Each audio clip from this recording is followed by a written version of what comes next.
দেখা দেখি তার ওটাকে অনুসরণ করে।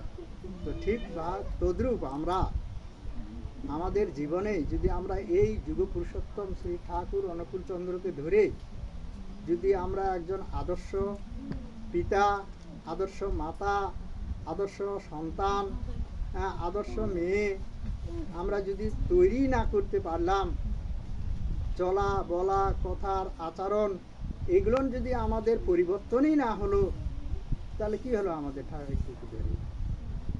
ঠাকুরকে ধরে আমাদের তাহলে লাভটা কি হলো?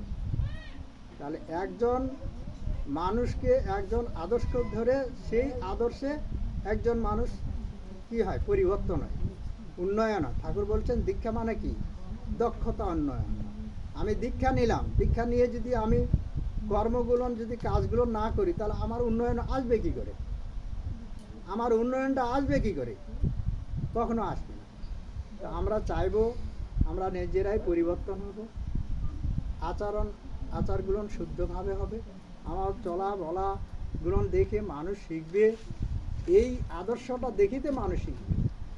আর এই যদি আদর্শটা আমরা না তৈরি করতে পারি, তাহলে বাইরের মানুষ আসে আমাদেরকে যদি